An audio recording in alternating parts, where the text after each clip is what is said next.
இன்றைய நாள் ஒரு சிந்தனை நிகழ்ச்சிக்கு உங்களை வரவேற்கின்றேன். இன்றைய நாள் ஒரு சிந்தனை நிகழ்ச்சியில் நான் சொல்லப் போவது, உங்கள் எல்லாருக்கும் தெரியும், இஸ்ரேல் காசா யுத்தம். இது துவங்கி 460 நாட்கள் முடிந்து விட்டது. மாதத்தில் பார்த்தீங்க சொன்னால் 14 மாதம் முடிந்து விட்டது. ஆனால் இப்போ 2-3 நாளாக பார்த்தீங்கன்னு சொன்னால் போர் நிறுத்தம் பேச்சு நடந்து கொண்டிருக்கின்றது. இன்றைக்கு பார்த்தீங்கன்னு சொன்னால் ஒரு சில கைதிகளை பரிமாற்றம் செய்து கொண்டார்கள். இந்த போர் நிறுத்தம் வந்தது எனக்கு மிக்க சந்தோஷம். நான் கடவுளிடம் செபிக்கும் போது, கடவுளே இந்த உலகத்துக்கு சமாதானம் பெறணும்னு சொல்லித்தான் செபிப்பேன்.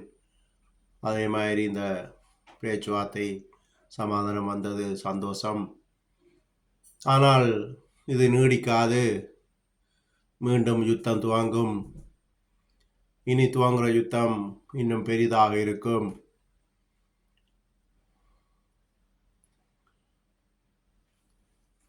இதற்கு ஆதார வசனமாக எசேக்கியேல் 2 நீங்கள் வாசிக்கலாம். நான் உன்னை திரும்பி உன்னை 6 குரல்களால் இழுத்து உன்னை வடபுறத்திலிருந்து எழும்பவும் இஸ்ரவேல் மலைகளில் வரவும் பண்ணி உன் வில்லை உன் இடது கையிலிருந்து தட்டிவிட்டு உன் அம்புகளை உன் வலது கையிலிருந்து விழப்பண்ணுவேன். இப்படியே தொடர்ந்து வாசிக்கலாம் நீங்கள். அப்போ உன்னை 6 குரல்களால் இழுப்பேன்னு சொன்னால் ஒரு பொருளை ஒரு ஆளை 6 குரலால் இழுக்க வேண்டிய அவசியம் இல்லை. ஆனால் நான் நினைக்கிறேன் இது 6 நாடை சேர்க்கலாம்.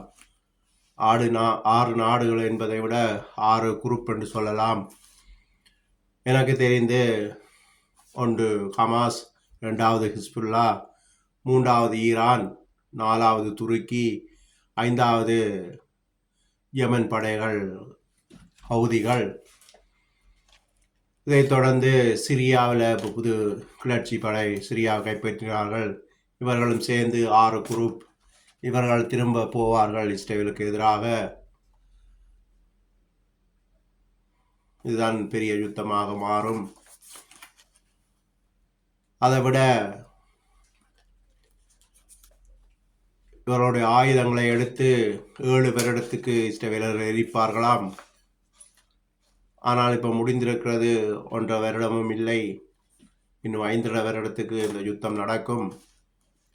அந்த ஆயுதத்தை எடுத்து எரிப்பேன்னு சொன்னால் உங்களுக்கு தெரிஞ்சிருக்கும், கடந்த கிழமைகளில் சிரியாவில் இஸ்ரேல் தாக்குதல் செய்தது 450 ஆயுத கிடங்குகளை எரித்தார்கள். இதே மாதிரி லெபனான்லையும் நடந்தது, ஹிஸ்புல்லாவோட ஆயுதங்களை எரித்தார்கள். அதே மாதிரி காசாவிலையும் நடந்தது, ஹமாஸின் ஆயுதங்களை எரித்தார்கள். அப்போ எரித்தது இப்போ 1.5 வருஷம்தான் நடந்திருக்கு.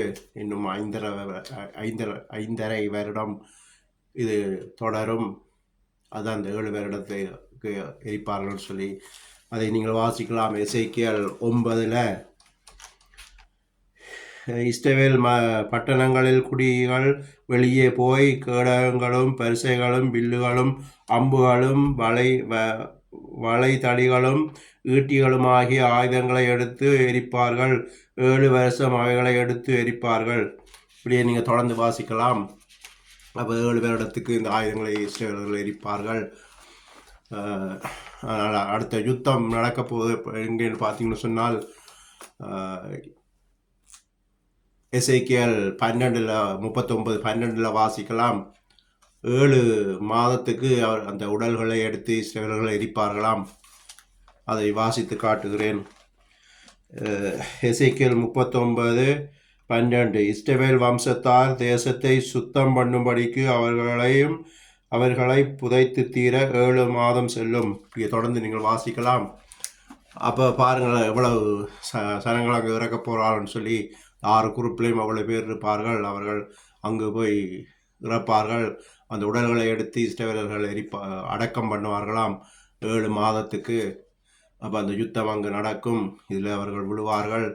அதனால் நான் சொன்னேன், இந்த பேச்சுவார்த்தை நீடிக்காது, திரும்ப போர் துவங்கும், அங்கே யுத்தம் நடக்கும்னு சொல்லி. இப்போ நீங்கள் எசேக்கியேல் 38-39 வாசிச்சுன்னு சொன்னால் ஃபுல்லாக அப்படியே இருக்குது என்ன நடக்க போகுதுன்னு சொல்லி.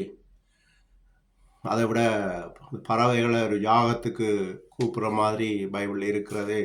அங்கே அந்த பறவைகள் இந்த பிணங்களை கொத்தி கொத்தி தின்னும். அடுத்த வீடியோவில் நான் ஏற்கனவே ஒன்று சொல்லியிருக்கிறேன். அடுத்த வீடியோவில் வேணுமென்றால் நான் அதற்கு விளக்கம் பைபிள் வசனம் ஆதாரம் தருகிறேன் என்று சொல்லி இன்றைய நாளொரு சிந்தனை நிகழ்ச்சியை முடித்துக் கொள்கிறேன். இந்த பேச்சுவார்த்தை முறிந்து அடுத்த யுத்தம் ஆரம்பமாகும் என்று சொல்லி இந்த நிகழ்ச்சியை முடித்துக் கொள்கிறேன். நன்றி, வணக்கம்.